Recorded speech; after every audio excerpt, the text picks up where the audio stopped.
Hi hello ಸ್ನೇಹಿತರೆ, welcome back to my channel. ಎಲ್ಲರೂ ಹೇಗಿದ್ದೀರಾ? ಐ ಹೋಪ್ ನೀವೆಲ್ಲ ಆರೋಗ್ಯವಾಗಿ ಆರಾಮಾಗಿದ್ದೀರಾ ಅಂತ ಅಂದ್ಕೊಂಡಿದ್ದೀನಿ. ನಾನು ಕೂಡ ಆರಾಮಾಗಿದ್ದೀನಿ. ಶನಿವಾರ ಮಧ್ಯಾಹ್ನದಿಂದ ವ್ಲಾಗ್ನ ಶುರು ಮಾಡ್ತಿದ್ದೀನಿ. ಇನ್ನೇನು ಮಕ್ಕಳು ಬರೋ ಟೈಮು, ಏನಾದರೂ ಸ್ಪೆಷಲಾಗಿ ಮಾಡೋಣ, ಹಾಗೆ ನಿಮ್ಮ ಜೊತೆ ಶೇರ್ ಮಾಡ್ಕೊಳ್ಳೋಣ ಅಂತ ಹೇಳಿ ತುಂಬ ದಿನ ಆಗಿತ್ತು ಲಾಂಗ್ ವಿಡಿಯೋ ಮಾಡಿರಲಿಲ್ಲ. ಮಾರ್ನಿಂಗ್ ಟೈಮಲ್ಲಿನೇ ನಂದು ಎಷ್ಟೊಂದು ಕೆಲಸ ಇರುತ್ತೆ. ನಾನು ಬೆಳಗ್ಗೆನೇ ಎಲ್ಲ ಕೆಲಸನ ಮಾಡ್ಕೊಂಬಿಟ್ಟಿರ್ತೀನಿ. ಸೊ ಆ ಟೈಮಲ್ಲಿನೇ ಸುಮಾರು ಸರಿ ಅಂದ್ಕೊಳ್ತೀನಿ ವಿಡಿಯೋ ಮಾಡೋಣ ಅಂತ ಹೇಳಿ. ಸಾಧ್ಯ ಆಗೋದೇ ಇಲ್ಲ. ಈಗ ಒಂದೊಂದು ನಿಮಿಷನೂ ಅಷ್ಟೊಂದು ಮುಖ್ಯ ಆಗೋಗ್ಬಿಟ್ಟಿರುತ್ತೆ. ಇಬ್ಬರನ್ನೂ ಎಬ್ಬಿಸಿ ಅವ್ರನ್ನ ಸ್ನಾನ ಬ್ರಷು ಅವರಿಗೆ ರೆಡಿ ಮಾಡಿ ಆ ಟೈಮ್ ಒಳಗಡೆ ಊಟ ಮಾಡಿಸಿ ಕಳಿಸೋದಿದೆಯಲ್ಲ, ಅದು ಭಾಳ ಕಷ್ಟಕರವಾದ ಕೆಲಸ ಅನಿಸುತ್ತೆ. ಅವರು ಬೆಳೀತಾ ಇದ್ದಾರೆ ಅಷ್ಟೇ. ಅವ್ರ ಕೆಲಸಗಳನ್ನು ಅವ್ರು ಏನು ಮಾಡ್ಕೊಳ್ತಾ ಇಲ್ಲ, ನಾವೇ ಮಾಡಬೇಕು ಎ ಟು ಝೆಡ್ಡು. ಇನ್ನೊಂದೆರಡು ವರ್ಷ ಆಮೇಲೆ ಗೊತ್ತಾಗತ್ತೆ ಮಾಡ್ತಾರೆ ಅಂತ ಅಮ್ಮ ನನಗೆ ಯಾವಾಗಲೂ ಹೇಳ್ತಿರ್ತಾರೆ. ಸೊ ಹಾಗಾಗಿ ಇಲ್ಲಿ ಸೋಯಾ ಪಲಾವ್ ಮಾಡೋದಕ್ಕೆ ನಾನು ಒಂದು 4 ಈರುಳ್ಳಿನ ತೊಗೊಂಡಿದ್ದೀನಿ. ಸೋಯಾ ಪಲಾವ್ ವೈಶುಗೆ ತುಂಬ ಇಷ್ಟ ಆಗುತ್ತೆ. ಹಾಗಾಗಿ ಇಲ್ಲಿ ಒಂದು ಚಿಕ್ಕ ಬೌಲಷ್ಟು ನಾನು ಸೋಯಾನ ಬಿಸಿ ನೀರಲ್ಲಿ ನೆನೆ ಹಾಕ್ಕೊಳ್ತಿದ್ದೀನಿ. ಒಂದು 10ರಿಂದ 15 ನಿಮಿಷ ಚೆನ್ನಾಗಿ ನೆನಿಬೇಕು ಅದು. ನಾನಿಲ್ಲಿ ಸ್ಲೈಸ್ ಆಗಿ ಈರುಳ್ಳಿನ ಕಟ್ ಮಾಡ್ಕೊಳ್ತಿದ್ದೀನಿ. ಬೇಸಿಗೆ ಇರೋದ್ರಿಂದ ಆದಷ್ಟು ಈ ಮಸಾಲೆ ಐಟಮ್ ಎಲ್ಲ ಕಡಿಮೆ ತಿನ್ನಬೇಕು. ಅದೇನೋ ಗೊತ್ತಿಲ್ಲ, ನನ್ನ ವೇನೇ ಬೇರೆ. ನಾನು ಯಾವುದೇ ಅಡುಗೆಗೆ ಮಸಾಲೆ ಹಾಕಲ್ಲ. ಸೊ ಆದಷ್ಟು ರೈಸ್ ಐಟಮ್ ತುಂಬ ಕಡಿಮೆ ತಿನ್ನೋದು. ರೊಟ್ಟಿ ಚಪಾತಿ ಅಥವಾ ಜೋಳದ ನುಚ್ಚಿನನ್ನ ಆ ಥರನೇ ಕೊಡ್ತಾ ಇರ್ತೀನಿ. ಗೊತ್ತಿಲ್ಲ, ಆರೋಗ್ಯಕ್ಕಿಂತ ದೊಡ್ಡ ಸಂಪತ್ತು ಇನ್ನೊಂದಿಲ್ಲ. ಸೊ ಹಾಗಾಗಿ ಅದ್ರ ಕಡೆ ಜಾಸ್ತಿನೇ ಕಾಳಜಿ ವಹಿಸ್ತೀನಿ.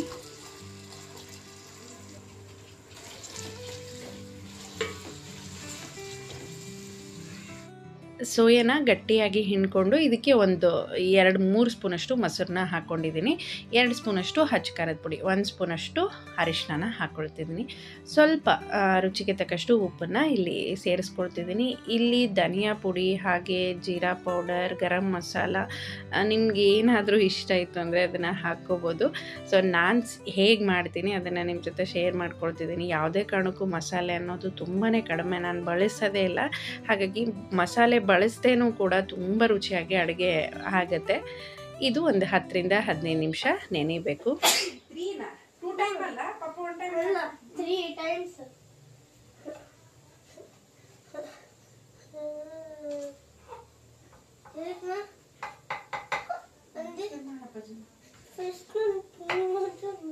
ವೈಭವ್, ನಾನು ನಿನ್ನೆನೆ ನೀನು ಎಷ್ಟು ಗುಡ್ ಬಾಯ್ ಆಗಿ ಅಂತ ಹೇಳ್ಬಿಟ್ಟು ಹೇಳಿನಿ, ಮತ್ತೆ ಏನೋ ಒಂದು ಬೈಸ್ಕೆ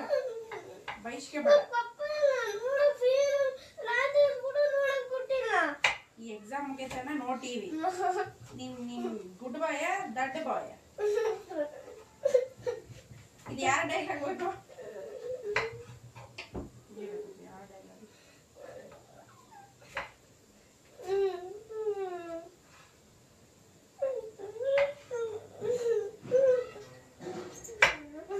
ಯಾರು ಬಂದಿದ್ರು? ಯಾರೋ ಬಂದಿದ್ರು ನಾನು ಮೀಟ್ ಮಾಡಕ್ಕೆ. ಅಷ್ಟಾಗಿ ಬರಕ್ ಬರ್ತೈತ?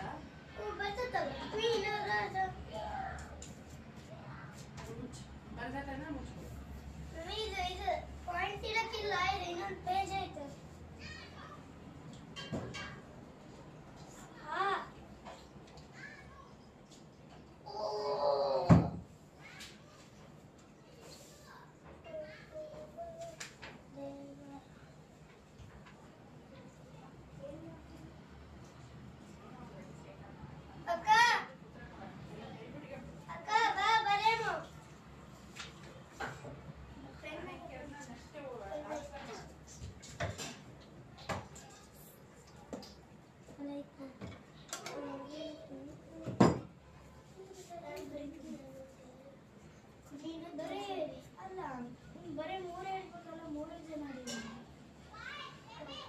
ಇಲ್ಲಿ ಚೆನ್ನಾಗಿ ಗೋಲ್ಡನ್ ಕಲರ್ ಆಗಿದೆ ಈರುಳ್ಳಿ. ಅದೆಲ್ಲನೂ ನಾನು ಒಂದು ಪ್ಲೇಟಿಗೆ ಎತ್ತಿಟ್ಕೊಳ್ತಿದ್ದೀನಿ.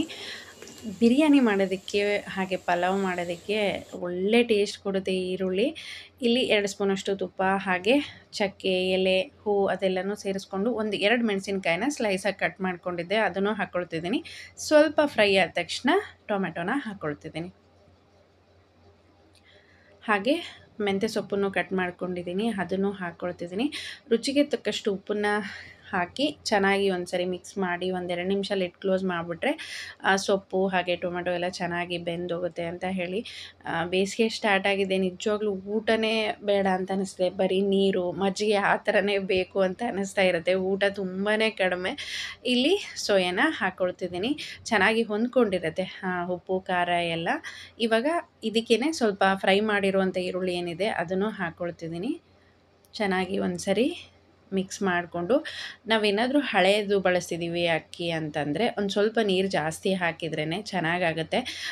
ನಾವು ಈಕ್ವಲ್ ಈಗ ಒಂದು ಅಕ್ಕಿಗೆ 2 ನೀರು ಹಾಕಿಬಿಟ್ರೆ ಸ್ವಲ್ಪ ಉದುರಂತಲೇ ಅನಿಸುತ್ತೆ, ಮಕ್ಳಿಗೆ ತಿನ್ನೋಕ್ಕಾಗಲ್ಲ. ಹಂಗಾಗಿ ನಾನಿಲ್ಲಿ ಸ್ವಲ್ಪ ಎಕ್ಸ್ಟ್ರಾನೇ ನೀರು ಹಾಕ್ತಾಯಿದ್ದೀನಿ, ಹಳೆ ಅಕ್ಕಿ ಆಗಿರೋದ್ರಿಂದ. ಹಸ್ಬೆಂಡ್ ಹೊರಗಡೆ ಹೋಗಿದ್ರು, ಹಾಗೆ ಬರ್ತಾ ವೆಜಿಟೇಬಲ್ಲು ಮತ್ತು ಫ್ರೂಟ್ಸ್ ಎಲ್ಲ ಇರಲಿಲ್ಲ, ತೊಗೊಂಡು ಬನ್ನಿ ಅಂತ ಹೇಳಿದ್ದೆ. ನನಗೆ ಮೊದಲು ನಾವೇನೇ ತೊಗೊಂಡು ಬರಬೇಕಾದ್ರೂ ಕೂಡ ಬ್ಯಾಗ್ ತೊಗೊಂಡು ಹೋಗ್ಬೇಕಿತ್ತು. ಯಾವುದೇ ಕಾರಣಕ್ಕೂ ಪ್ಲಾಸ್ಟಿಕ್ ಕವರ್ ಕೊಡ್ತಾನೆ ಇರಲಿಲ್ಲ.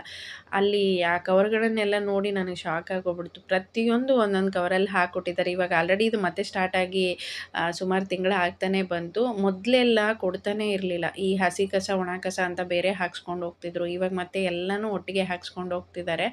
ಇಷ್ಟು ಕವರ್ನ ನೋಡಿ ಶಾಪರ್ ಏನು ದಂಡ ಹಾಕಲ್ವಾ ಅಂತ ಕೇಳ್ತಿದ್ದೆ ನಾನು. ಇಲ್ಲ, ಮೊದಲಿನ ಥರ ಇವಾಗ ಎಲ್ಲ ಕಡೆನೂ ಪ್ಲಾಸ್ಟಿಕ್ ಕವರ್ ನಾರ್ಮಲಾಗಿ ನಡೀತಾ ಇದೆ ಅಂತ ಹೇಳ್ತಾ ಇದ್ರು.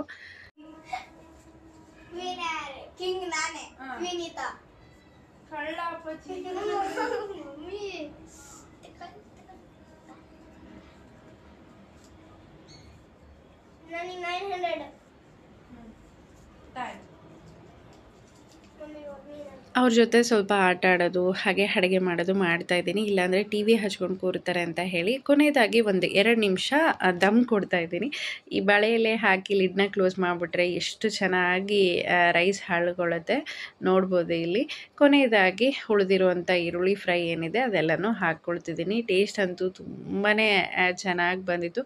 ಏಕೆಂದರೆ ಇವಾಗೆ ಪಲಾವ್ ಮಾಡಿದರೆ ಹಸ್ಬೆಂಡ್ಗೆ ಹೇಳಿರ್ತೀನಿ ನಾನು, ನೀವೇ ಮಾಡಿ ಚೆನ್ನಾಗಾಗತ್ತೆ ಅಂತ ಹೇಳಿ. ಏನೋ ಗೊತ್ತಿಲ್ಲ, ಅದು ಇಂಟ್ರೆಸ್ಟ್ ಇಲ್ಲ ನನಗೆ ಮಾಡೋದಕ್ಕೆ. ಈ ರೊಟ್ಟಿ ಪಲ್ಯ ಮಾಡಿದಷ್ಟು ಈ ರೈಸ್ ಐಟಮ್ಗಳ ಬಗ್ಗೆ ಆಸಕ್ತಿ ಇಲ್ಲ. ಹಾಗಾಗಿ ನನಗೇನೋ ಗೊತ್ತಿಲ್ಲ, ನನ್ನ ಕೈಯಲ್ಲಿ ಚಲೋ ಆಗಲ್ಲ ಅಂತಲೇ ಅನಿಸುತ್ತೆ. ಇನ್ನೂ ಒಂದು ಸ್ವಲ್ಪ ಮಜ್ಜಿಗೆ ಮಾಡ್ಕೊಳ್ಳೋಣ ಅಂತ ಹೇಳಿ ಈ ಬೇಸಿಗೆ ಹೋಗೋವರೆಗೂ ಊಟ ಕಡಿಮೆ ಮಾಡಿ ಮಜ್ಜಿಗೆ, ಹಣ್ಣು, ನೀರು ಜಾಸ್ತಿನೇ ತೊಗೋಬೇಕು. ಇಲ್ಲಾಂದರೆ ಸುಮ್ಮನೆ ಹೆಲ್ತ್ ಅಪ್ಸೆಟ್ ಬರ್ತಾ ಇರುತ್ತೆ. ನಾನಿಲ್ಲಿ ಮಜ್ಜಿಗೆಗೆ ಸ್ವಲ್ಪ ಜೀರಿಗೆ, ಉಪ್ಪು, ಕೊತ್ತಂಬರಿನೆಲ್ಲ ಹಾಕ್ಕೊಂಡು ರೆಡಿ ಮಾಡ್ಕೊಳ್ತಿದ್ದೀನಿ.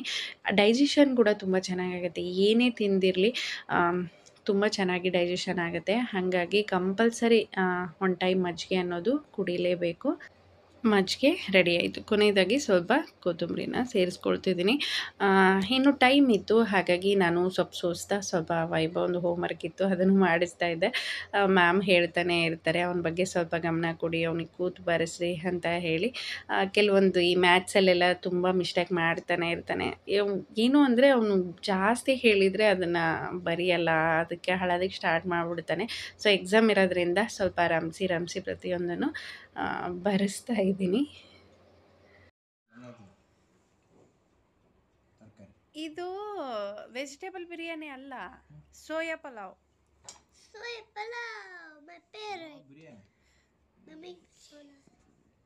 ಊಟ ಆದ ತಕ್ಷಣ ನೆಕ್ಸ್ಟ್ ಕೆಲಸನೇ ನಿದ್ದೆ. ಮಕ್ಕಳನ್ನ ನಾನು ಕಂಪಲ್ಸರಿ ಮಧ್ಯಾಹ್ನ ಟೈಮಲ್ಲಿ ಮಲಗಿಸ್ತೀನಿ. ಅದು ಸ್ಕೂಲ್ ಇಲ್ಲ ಅಂದರೆ ಅಮ್ಮ ಕೇಳ್ತಿರ್ತಾರೆ, ಅವರು ಈ ಶನಿವಾರ ರವಿವಾರ ಮಲ್ಕೊಳ್ತಾರೆ, ಮತ್ತು ಸೋಮವಾರ ಅವ್ರಿಗೆ ಮಧ್ಯಾಹ್ನ ಟೈಮಲ್ಲಿ ನಿದ್ದೆ ಬರಲ್ಲ ಅಂತ ಹೇಳಿ. ನಾನು ಎಷ್ಟೋ ಸರಿ ಅದನ್ನೇ ಕೇಳ್ತಾ ಇರ್ತೀನಿ ಅವ್ರಿಗೆ. ಇಲ್ಲ, ಸ್ಕೂಲಲ್ಲೆಲ್ಲ ಮಕ್ಕಳಿರ್ತಾರೆ, ಅವ್ರ ಜೊತೆ ಆಟ ಆಡ್ತಾ, ಫ್ರೆಂಡ್ಸ್ ಜೊತೆ ಆಟ ಆಡ್ತಾ ನಮ್ಗೆ ಅದು ಏನೂ ನಿದ್ದೆ ಬರಲ್ಲ ಅಂತ ಹೇಳಿ ಮಧ್ಯಾಹ್ನ ಮಲ್ಕೊಳ್ಳೋದ್ರಿಂದ ಮತ್ತು ಎದ್ದು ಬರೆಯೋದಾಯಿತು, ಆಟ ಆಡೋದಾಯಿತು, ಅಥವಾ ಏನೇ ಕೆಲಸಕ್ಕೆ ಒಂದು ಫ್ರೆಶ್ ಮೈಂಡ್ ಇರುತ್ತೆ ಅಂತ ಹೇಳ್ಬಿಟ್ಟು ನಾನು 1-2 ಗಂಟೆ ಮಲಗಿಸ್ತೀನಿ. ಇನ್ನು ಅವರು ಮಲ್ಕೊಳ್ತಿದ್ದಾರೆ, ನನ್ನ ಮುಂದಿನ ಕೆಲಸಗಳೇನಿದೆ ಅದೆಲ್ಲನೂ ನಾನು ಮಾಡ್ಕೊಳ್ತೀನಿ. ತಂದ ತಕ್ಷಣ ವೆಜಿಟೇಬಲ್ ಎಲ್ಲ ತೊಳೆದಿಟ್ಟಿದೆ, ಹಾರಿದೆ, ಅದೆಲ್ಲನೂ ಇವಾಗ ಸ್ಟೋರ್ ಮಾಡ್ಕೊಳ್ತೀನಿ. ಕೆಲವೊಂದೆಲ್ಲ ಬಟ್ಟೆ ಬ್ಯಾಗಲ್ಲಿ, ಹಾಗೆ ಕೆಲವೊಂದು ಬಾಕ್ಸ್ಗಳಲ್ಲಿನೇ ಸ್ಟೋರ್ ಮಾಡ್ಕೊಳ್ತೀನಿ. ನನ್ನ ಕೈಯಿಂದ ನಾನು ಇಷ್ಟಪಟ್ಟು ತೊಗೊಂಡಿರೋ ವಸ್ತುಗಳನ್ನು ಹುಡ್ಕೊಳ್ಳೋದು ತುಂಬ ಕಡಿಮೆ, ಭಾಳ ಜೋಪಾನವಾಗಿ ಕಾಪಾಡ್ಕೊಳ್ತೀನಿ. ಅದೇನೋ ಗೊತ್ತಿಲ್ಲ, ಲಾಸ್ಟ್ ಟೈಮ್ ಒಂದು ಫ್ರಿಜ್ ಸ್ಟೋರೇಜ್ ಬಾಕ್ಸ್ನ ಹೊಡೆದಿದ್ದೆ. ಸೊ ಅದಾದಮೇಲೆ ಅಂಥದ್ದು ಮತ್ತೆ ನಾನು ತರಿಸ್ಕೊಂಡೇ ಇಲ್ಲ. ಅದು ತುಂಬ ಚೆನ್ನಾಗಿತ್ತು. ಸೆಟ್ ಆಫ್ 3 ತರಿಸಿದ್ದೆ, ಅದರಲ್ಲಿ 1 ಹೋಗಿದೆ, 2 ಮಿಕ್ಕಿದೆ. ಮತ್ತು 1 ವಾರದವರೆಗೂ ಯಾವುದೇ ಟೆನ್ಷನ್ ಇರಲ್ಲ. ಬೆಳಗ್ಗೆ ನಾನು ರೊಟ್ಟಿ ಕಾಯಿ ಪಲ್ಯ ಮಾಡ್ತಿರೋದ್ರಿಂದ ನಂಗೆ ಕಂಪಲ್ಸರಿ ಬೇಕಾಗುತ್ತೆ. ಹಾಗಾಗಿ ಒಂದು ದಿನ ಅಂತೂ ಕಷ್ಟಪಟ್ಟು ಇದೆಲ್ಲನೂ ಮಾಡ್ಕೋಬೇಕು.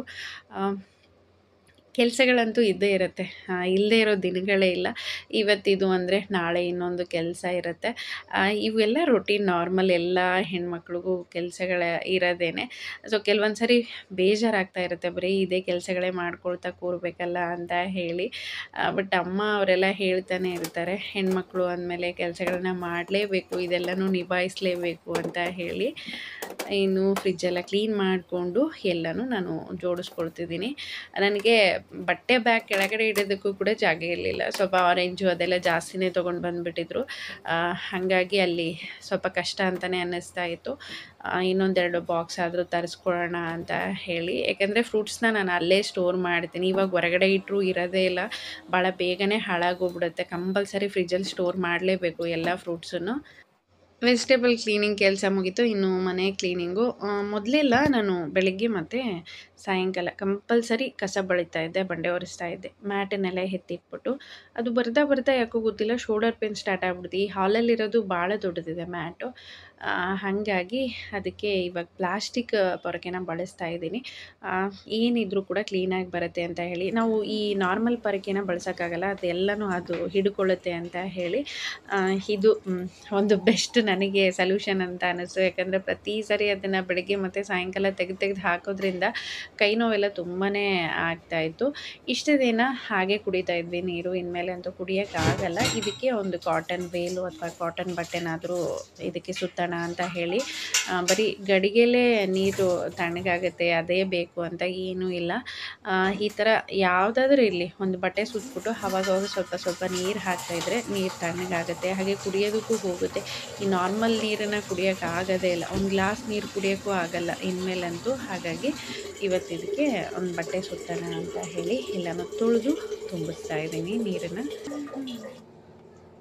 ಹಾಗೆ ನಾನು ಒಂದು ಶಾರ್ಟ್ ವಿಡಿಯೋದಲ್ಲಿ ಹೇಳಿದ್ದೆ ಫೇಸ್ ಆಯಿಲ್ ಬಗ್ಗೆ. ಅದು ತುಂಬ ಎಫೆಕ್ಟಿವ್ ಆಗಿ ವರ್ಕ್ ಮಾಡ್ತಿದೆ. ಒಂದು 2-3 ಡ್ರಾಪನ್ನು ಹಾಕ್ಕೊಂಡು ಒಂದು 10ರಿಂದ 15 ನಿಮಿಷ ಚೆನ್ನಾಗಿ ಮಸಾಜ್ ಮಾಡಿಕೊಂಡು ಒಂದು 15-20 ನಿಮಿಷ ಬಿಟ್ಟು ನಾವು ಫೇಸ್ ವಾಶ್ ಮಾಡೋದ್ರಿಂದ ಒಳ್ಳೆ ಗ್ಲೋ ಕೊಡುತ್ತೆ. ಅದಕ್ಕೆ ಚೆನ್ನಾಗಿ ಈ ಮಸಾಜ್ ಮಾಡ್ಕೊಳ್ಳೋದ್ರಿಂದ ಫೇಸ್ಗೆಲ್ಲ ಒಂಥರ ಬ್ಲಡ್ ಸರ್ಕ್ಯುಲೇಷನ್ ಆಗುತ್ತೆ, ಒಂಥರ ಎಕ್ಸಸೈಸ್ ಆಗುತ್ತೆ, ಫೇಸಿಗೆ ಒಂಥರ ಗ್ಲೋ ಬರುತ್ತೆ. ಸೊ ಹಾಗಾಗಿ ಸೆಲ್ಫ್ ಕೇರ್ ಅನ್ನೋದು ಕೂಡ ತುಂಬ ಮುಖ್ಯ. ಬರೀ ಕೆಲಸದಲ್ಲಿನೇ ಮುಳುಗ್ಬಿಟ್ಟಿರ್ತೀವಿ. ಹಾಗಾಗಿ ಇತ್ತೀಚೆಗೆ ಇದನ್ನು ಒಂದು ವಾರದಿಂದನೂ ಬಳಸ್ತಾ ಇದ್ದೀನಿ. ಒಳ್ಳೆ ರಿಸಲ್ಟ್ ಇದೆ, ಖಂಡಿತ ಟ್ರೈ ಮಾಡಿ ನೋಡಿ. ಇನ್ನು ಮನೇಲಿರೋ ಗಿಡಗಳೆಲ್ಲ ಇಷ್ಟಿಷ್ಟು ದೊಡ್ಡದಾಗಿದೆ, ಎಲ್ಲನೂ ತುಂಬ ಚೆನ್ನಾಗಿ ಬಂದಿದೆ. ಎಷ್ಟೊಂದು ಖುಷಿ ನೆಮ್ಮದಿ ಅಂತ ಅನ್ನಿಸ್ತಾ ಇರುತ್ತೆ ಈ ಕಡೆ ಓಡಾಡಬೇಕಾದ್ರೆ. ಮನೆಗೆ ಬಂದವರು ಫಸ್ಟ್ ನೋಡೋದೆ ಎಷ್ಟು ಚೆನ್ನಾಗಿ ಇಟ್ಕೊಂಡಿದ್ದೀರಾ ಅಂತ ಹೇಳ್ತಾನೆ ಇರ್ತಾರೆ ಈ ಗಿಡಗಳನ್ನೆಲ್ಲ ನೋಡಿದಾಗ. ಇದು ಒಂದು ಬಳ್ಳಿ ಗಿಡ. ಲಾಸ್ಟ್ ಟೈಮ್ ನಾವು ಹೊಸಪೇಟೆಗೆ ಹೋದಾಗ ತೊಗೊಂಡು ಬಂದಿರೋವಂಥ ಗಿಡಗಳು. ಮುಂಚೆ ಒಂದೆರಡು ಹಚ್ಚಿದ್ದೆ, ಒಂದರಲ್ಲಿ ಇವಾಗ ಬಳ್ಳಿ ಹೂವು ಬಿಡ್ತಿದೆ, ಒಂದು ಬಿಡ್ತಾ ಇಲ್ಲ. ಹಾಗಾಗಿ ಇದು ಒಂದು ಇರಲಿ ಅಂತ ಹೇಳಿ ತಂದು ಹಚ್ಚಿರೋ ಅಂಥದ್ದು. ಮೊದಲು ರೋಸ್ಮೇರಿನ ತಂದು ಹಚ್ಚಿದ್ದೆ, ಅದು ಯಾಕೋ ಗ್ರೋತ್ ಆಗಲೇ ಇಲ್ಲ. ಅವ್ರ ಹತ್ರನೇ ಹಚ್ಕೊಂಡು ಬಂದಿರೋವಂಥದ್ದು. ಎಷ್ಟು ದಪ್ಪ ಬಂದಿದೆ ಬಡ್ಡೆ ಎಲ್ಲ. ಆಮೇಲೆ ಗಿಡನೂ ನೋಡ್ಬೋದು ಎಷ್ಟು ದೊಡ್ಡದಾಗಿದೆ. ಇನ್ನೂ ಒಂದು ಸರಿ ಕೂಡ ನಾನು ಅದನ್ನು ಕಟ್ ಮಾಡಿಲ್ಲ. ಈಗಂತೂ ಎಲ್ಲ ಗಿಡಗಳಲ್ಲಿ ಸ್ವಲ್ಪ ಹೂವು ಬಿಡ್ತಿದೆ. ಇದು ಹಂಪಿಗೆ ಹೋದಾಗ ಹಸ್ಬೆಂಡ್ ಫ್ರೆಂಡ್ ಮನೆ ಹತ್ರ ಇತ್ತು, ಅಲ್ಲಿ ತೊಗೊಂಡು ಬಂದಿದ್ದೆ. ಹಾಗೆ ಇದು ಕೂಡ ಹೊಸಪೇಟೆಯಲ್ಲಿ ತೊಗೊಂಡು ಬಂದಿರೋವಂಥ ಗಿಡ. ಈ ಇತ್ತೀಚೆಗೆ ರೀಸೆಂಟಾಗಿ ಇದನ್ನು ಮೇನ್ ಡೋರ್ ಹತ್ರ ನಾನು ಮನಿ ಪ್ಲ್ಯಾಂಟ್ ಜೊತೆ ರಾಮ್ ತುಳಸಿ ಹಾಗೆ ಕೃಷ್ಣ ತುಳಸಿನ ಹಚ್ಚಿ ಇಟ್ಟಿದ್ದೀನಿ. ಒಳ್ಳೆಯದಾಗುತ್ತೆ ಈ ಥರ ಪೂಜೆ ಮಾಡೋದ್ರಿಂದ. ಮನಿ ಪ್ಲ್ಯಾಂಟು ಲಕ್ಷ್ಮೀ ಸ್ವರೂಪ ಅಂತ ಹೇಳ್ತಾರೆ. ಸೊ ಹಾಗಾಗಿ ಪೂಜೆ ಮಾಡೋಣ ಅಂತ ಹೇಳ್ಬಿಟ್ಟು ನಾನು ತರಿಸಿ ಪ್ರತಿದಿನ ಪೂಜೆ ಮಾಡ್ತಾಯಿದ್ದೀನಿ. ಇನ್ನು ಹೊರಗಡೆ ಈ ಥರ ಗಿಡಗಳೆಲ್ಲ ಬೆಳೆದಿದೆ.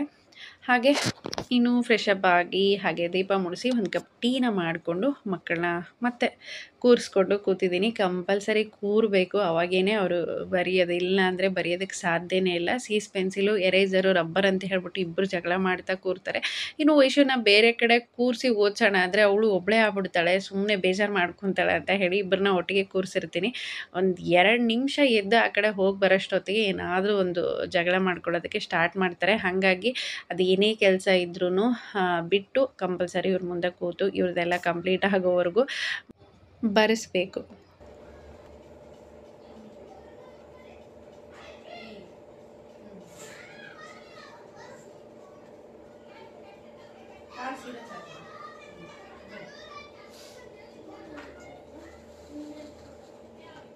ಅದು ಹಂಗೆ ಇವಾಗ ಅರಿಶಿನ ಹಚ್ಚಿನಲ್ಲ, ಅದೆಲ್ಲ ಬ್ಲಡ್ ಎಲ್ಲ ಸ್ವಲ್ಪ ಮೇಲೆ ಬಂದಂಗೆ ಐತೆ, ಎಲ್ಲ ಒಣಗಿಬಿಡ್ತದೆ.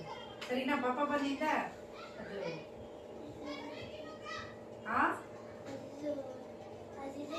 ಹೊರಗಡೆ ಇಟ್ಟಿಯಲ್ಲ, ಅದು ಡೇಟ್ ಬಾಯ್ ಇದಾಗೈತಂತ. ಏನೂ ಆಗಿಲ್ಲ. ಅಲ್ಲ ಅದು ಆಯಿಲ್ ಹಾಕಿ ಅಲ್ಲ ಮಮ್ಮಿ, ಡೆಟಾಲ್. ಡೆಟೋಲ್ ಅಲ್ಲ ಹಾಕಿ ಅದು ಹಿಂಗ ಇದು ಇದಾಗ್ತಿಲ್ಲ, ಬಂಡೆ ಹೊಸದಾಗ ನೀರು ಇಟ್ಟಿತ್ತು. ಅದು ಡೆಟಾಲೇ. ಅದು ಹಿಂಗ ಕಾಟ ತಗೊಂಡು ಹಿಂಗ ಹಚ್ಚಿದ್ರೆ ಹೋಗುತ್ತೆ. ಸರಿ ಆಯ್ತು, ಬರೀ ಬಡ ಬಡ ಬಾ ಬರೀಮ್ಮ. ಹಿಂಗ್ ಮಾಡ್ತೀನಿ. ಒಂದೊಂದು ವರ್ಡಿಗೆ ಒಂದೊಂದು ಗಂಟೆ ತಿಂಕ್ ಅಮ್ಮ, ಆ ಸೆಂಟೆನ್ಸ್ ಹಿಂಗ್ ಮಾಡ್ತೀನಿ ನೀಟಾಗಿ. ಏನು ಬರುತ್ತೆ ಕಣ್ಣು ಮುಚ್ಚಿರೋ ಒಂದು ಸೆಂಟೆನ್ಸ್ ಮಾಡ್ಕೊಡ್ಬೇಕು. ಅದ್ರದಾಗ ವೊಕ್ಯಾಬ್ಯುಲರಿ ಏನು ಸೆಂಟೆನ್ಸ್ ಎಲ್ಲ my best friends. My best friend is Aira. My best friends are Anvita, Saba, Fareen, my brother and Aira. ಅಷ್ಟುದ್ದ ಬರಿಬೇಕೇನು? ಏನಾಯ್ತು? ಅಲ್ಲಿ ಕೊಡೋದೇ ಒಂದು ಲೈನ್ ಕೊಟ್ಟಿರ್ತಾರೆ, ನಿಂಗೆ ಇಷ್ಟು ಉದ್ದ ಕೊಟ್ಟಿರಂಗಿಲ್ಲ. 7 to 8 ಬಾಕ್ಸ್ ಕೊಟ್ಟಿರ್ತಾರೆ.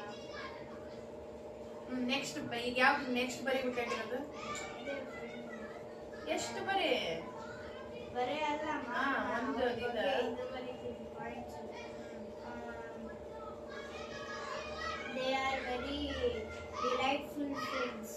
ಅಂದ್ರೆ ಅಂದ್ರೆ happy friends. They share good friends, sharing and caring. ಇಲ್ಲ ಐತಲ್ಲ, they share me more things. They share me snacks. They share me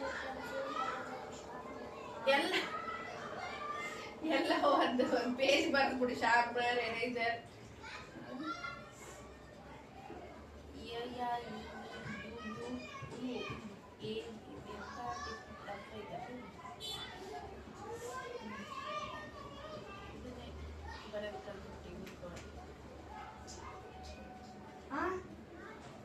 exam ಮುಗಿಯೋವರೆಗೂ ಇದೇ ಕೆಲಸ ಅಂತಲೇ ಹೇಳ್ಬೋದು.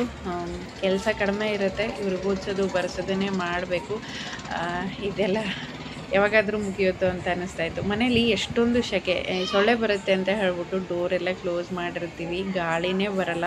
ಹೊರಗಡೆ ನೋಡಿದರೆ ಎಷ್ಟು ತಣ್ಣಗೆ ಗಾಳಿ, ಇನ್ನೂ ಚಳಿ ಇದೆ ಹೊರಗಡೆ. ಮನೇಲಂತೂ ಒಂಥರ ಉಸಿರುಗಟ್ಟದಂಗೆ ಅನ್ನಿಸ್ತಾ ಇರುತ್ತೆ, ಅಷ್ಟೊಂದು ಸೆಕೆ ಆಗ್ತಾಯಿತ್ತು. ಇವಾಗ ಕೋಟೆಗೆಲ್ಲ ಲೈಟ್ ಡೆಕೋರೇಷನ್ ಎಲ್ಲ ಮಾಡಿದ್ದಾರೆ, ಎಷ್ಟು ಚೆನ್ನಾಗಿ ಕಾಣ್ತಿದೆ ಅದು ಹೊರಗಡೆಯಿಂದ ನೋಡೋದಕ್ಕೆ. ನೈಟ್ ಟೈಮಲ್ಲಿ ಕಲರ್ಫುಲ್ಲಾಗಿ ಕಾಣಿಸ್ತಿದೆ ಅದು. ಮಕ್ಕಳಂತೂ ತುಂಬಾ ಖುಷಿ ಪಡ್ತಾರೆ ಇದನ್ನೆಲ್ಲ ನೋಡಿ. ಹಾಗೆ ಇವತ್ತಿನ ಈ ವಿಡಿಯೋ ನಿಮಗೆ ಇಷ್ಟ ಆಗಿದೆ ಅಂತಲೇ ಅಂದ್ಕೊಳ್ತೀನಿ. ಯಾರ್ಯಾರೆಲ್ಲ ಸಬ್ಸ್ಕ್ರೈಬ್ ಮಾಡದೆ ನೋಡ್ತಿದ್ದೀರಾ ಪ್ಲೀಸ್ ಸಬ್ಸ್ಕ್ರೈಬ್ ಮಾಡಿ, ಹಾಗೆ ಲೈಕ್ ಮಾಡಿ, ಕಾಮೆಂಟ್ ಮಾಡಿ. ಸಿಗೋಣ ಮುಂದಿನ ವಿಡಿಯೋದಲ್ಲಿ.